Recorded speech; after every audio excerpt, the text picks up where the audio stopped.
do want to now touch on Kill Tony before we get out of here. I did miss out on a chance to talk about Kill Tony in the last episode. I did have it in my show notes, but I forgot to touch on it. So here we go. We're going to do kind of a little bit of a rapid fire here because there is a lot to talk about. And I already feel like I've gone kind of long in this episode. So, we're going to try and keep it a little bit short. So, first of all, I want to talk about day 2 of Madison Square Garden for Kill Tony and the boys. I think that day 2 was better than day 1 as far as the overall show goes and the bucket pulls and just, pure entertainment value. I liked the panelists more. I think that day 1 had more star power, but day 2, brought us Joe Derosa and James McCann. Not as big of names in, not only the world of comedy, but in the world of just pop culture. I think that those two absolutely murdered their spots when they were on Kill Tony and murdered their spots in Madison Square Garden. I love to see James McCann getting opportunities. We'll touch on his latest episode of Kill Tony here in a little bit. And, he made the best out of a bad situation there. And in Madison Square Garden, I mean, he killed it as a host. And I think he's going to be a guy in the stand-up comedy world that if you don't know who he is, I mean, you are going to. He is a very, very funny guy. He has a one bit that's one of my favorites where he goes over, fool me once, shame on you. And then, he goes on from there. And it's really, really funny. And I suggest you check it out. It's a good, good bit. And I will say that, Tony did this whole, monologue before the show started, basically about how James and Joe were his second option, not his first option to be the host of this show. And after he, announces them as the hosts of the show, you hear the Undertaker's legendary gong, and he comes out and has a little back and forth with Tony. Wrap it up then, or else they bring out the angry... Wait a second. We shock the world with this one. 60 seconds, right? That's all they get? That's all they get. Or else I'm pretty sure you throw them back to where they came from. I'm right here. I'm waiting to go. First, when I heard that, I thought, oh my God, The Undertaker is going to be a panelist for this episode.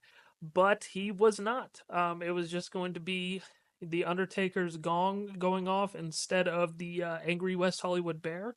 And I think that was a complete missed opportunity. It seemed like The Undertaker might have been willing to be a panelist for this episode, and that would have been awesome, and I think Tony would have loved it. I wonder if there was a reason that The Undertaker couldn't be a panelist, or if he didn't want to, or what the situation was.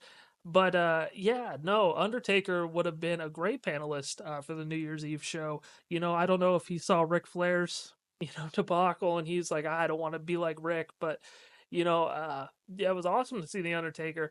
And they completely underutilized him, because every time that they were about to bring him out, Tony was like, oh no, I can't do it to a woman, or I can't do it to this other guy that has like a mental disability or whatever. He didn't bring The Undertaker out for the rest of the night. He's kept saving people from The Undertaker, and it's like, why say you're going to have The Undertaker come out if he's not going to come out for the rest of the show? We're going to save you from The Undertaker coming out here. Stop. We're not. That would be just so depressing. What the fuck are you wearing? All right. No.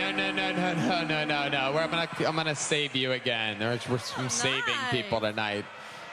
I don't know. Maybe there's some more backstage stuff going on when it comes to the dead man on Kill Tony on New Year's Eve, but I wanted more Undertaker. I don't know about you guys, but I was a proponent of more dead man walking on the stage for Kill Tony on day 2 of the Madison Square Garden show.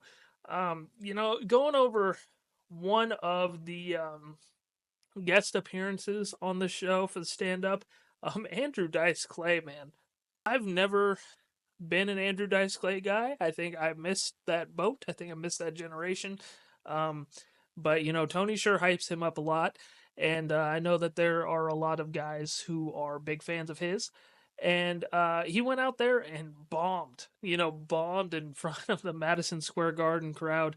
I think he recited a famous bit of his, and the crowd, I just didn't know it, I guess, and kind of ate shit out there. And it was a tough scene to watch. Almost kind of like a funny bomb, though. It was kind of funny to watch because I think at first he didn't really want to do this bit, but then he did it because I think he thought that more people were going to be behind him, but didn't end up working out like that. Didn't work out in his favor. So poor Andrew Dice Clay. But yeah, it was tough to watch. Um, I actually skipped Kam Patterson's set during this episode, and that's the first time I did that. And it didn't, I don't know if I missed anything. I haven't seen it clipped anywhere, so I guess it's not anything too groundbreaking. We said on the last episode that we're not really feeling Kam Patterson lately. He's kind of been, on a downhill slope for us, and he didn't have a great set day one on Madison Square Garden, so I wasn't really too keen on watching his second set. He might have even said the same one. I wouldn't put it past Kam Patterson to do that. So yeah, I wrote that down. I thought that was something of note that I would bring up. Another guy I want to talk about, one of the bucket pulls, Luke Stamm. He had a great set and really killed it. And we have a video talking about him. Yeah, I think first appeared on the show, or it was the second bucket pull, and I put him on a list of the best bucket pulls of the month when he was on the show. And he had another great set here on Madison Square Garden. He just ruined his shot, of maybe coming back, because he just had a really bad interview where he talked about like kicking dogs and shit. And then the following Monday's episode of Kill Tony was awesome because the bucket pulls were on fire. I think just the opening bucket pull was the only one who ended up flopping. Everybody else did very well. Peter Angelo also came back. He was a guy who performed during the Legion of Skanks episode. He's a openly gay man who looks like the biggest Trump supporter, right-leaning man you've ever seen in your entire life. He just does not look like a gay man, but he is. And he had a really good set. He came back to do one, and he performed really well. And the two guests, Adam Ray as Tony CARUSO and Jim Norton, two fantastic panelists. Anytime Adam Ray debuts a new character, it's fun to watch. And Jim Norton, I think, is one of the more underrated panelists for Kill Tony. He's one of the best at giving advice to the bucket pools, and that's one of the things that I think makes for a great guest on Kill Tony, is somebody who offers up advice. Slow, you're a little tentative. Next time you might want to come out just a little bit more, get to a punchline a little fast. That's all. It's a little quicker if you can. Asana Mod also got pulled out of the bucket, and he had a really good set as well. Wouldn't expect him to get pulled out of the bucket. He's a legitimate stand-up comedian, and he did a great job there. Probably the standout moment of the show was Jake Kennedy, who didn't have a great stand-up set, but he played the violin and he killed it. At the very end of the night, Tony said, "Go hop on your little scooter, come back with your violin, and play at the end of the show." And he did, and he killed it. And Tony offered him a spot on the band at a different date or a later date, and I'm excited to see him come back, and this is a cool opportunity. And, one of the things that Tony does well on the show, he gives people opportunities, regular people, talented people that, are just coming on the show to do an open mic and, get roasted by Tony Hinchcliffe. And, you might just walk into an opportunity to show off your talents in other ways. This guy came up, did stand-up comedy, brought the fact that he was a professional violin player, and, got to play, and now he's offered a spot on the band, or at least for one night or a couple of times. And that's how your career changes. That's how you get exposure, and it's a cool thing to see, and it's awesome that Tony does that. Frank the Mint was hilarious. He was a former doctor who came out, and he had a hilarious speech impediment, and they made fun of that a million times. He's a great, funny guy. Jack McWilliams was another good stand-up comedian that was on the show. He had a great bit about a safe phrase instead of a safe word. William Montgomery also came back in this episode, and it was great to see him back on our screens. And this latest episode of Kill Tony was hilarious because it was everything that other episode with Tony CARUSO and Jim Norton wasn't. It was a bad episode for bucket pulls.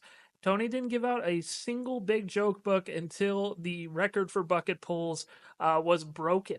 And, you know, the guy who ends up getting the big joke book at the end of the night is somebody who, again, doesn't really have that great of a set. And it was a hilariously bad episode. And I think my favorite part of this bad episode was when Tony, I think regretfully so, he did not want to do this, but he brought out Drew Nickens in the midst of all this bombing, you know, because his whole thing was, you know, when people bomb, we bring out Drew Nickens, and he brought out Drew Nickens, and I think after he did all these bombs, he's like, well, I gotta do it, and when he did, it came out, and it was like, you know, he was one of the bad bucket pulls that just got pulled out. And, you know, it was a lightning round. They didn't even interview him. They just got him out of there and barely got any laughs, just like all the other bucket pulls that bombed. And it was hilarious. You know, very, very bad stuff. Won't be surprised, you know, if Drew never shows up again or if it's a long time before we see Mr. Nickens on the show. But, you know, again, I think I like these episodes that are, you know, really bad. Because I think it brings out a different side of Tony. Tony gets agitated, and he has like these funny back and forths with Red Band, and you know, James McCann is a good guest in these scenarios, and he actually had a bit where he was hosting, and it was funny. And you know, I think that every once in a while you got to have these really historically bad episodes of Kill Tony, because you know, when you have episodes like, you know, the one with Tony CARUSO and Jim Norton, gives, you know, some stand-up comedians like a false sense of security to say, you know, this is how easy it is. You know, anybody could kind of come up here and do stand-up comedy, but you know, it really isn't that easy. And you saw that when Tony pulled out, you know, 20-something names out of the bucket this last Monday. So very, very different scene on these Kill Tony episodes. But that is going to do it for me, ladies and gentlemen. Thank you for tuning in to another episode of Living Rent Free in My Head. I really do appreciate you guys taking the time out of your day to listen to me ramble about things I'm interested in and just random thoughts that are going in or that are going on in my head. Thank you guys again for tuning in. Make sure to hit that subscribe button, click the bell icon to get notified every single time I drop a new podcast. I'm trying to drop these every Wednesday. You know, and I've been pretty consistent about it. So make sure you subscribe. Make sure you drop a like down below. That helps me out a ton. And make sure that you share this with everybody you know. Tell them, hey, you know, Treeb, you remember him from school? You remember the kid from elementary school who couldn't write his ends the right way? Yeah, he has a podcast. He just kind of rambles for about 30 minutes. So go and watch that. And make sure you do that. So thank you guys again for tuning in, and I hope you guys have a great rest of your day.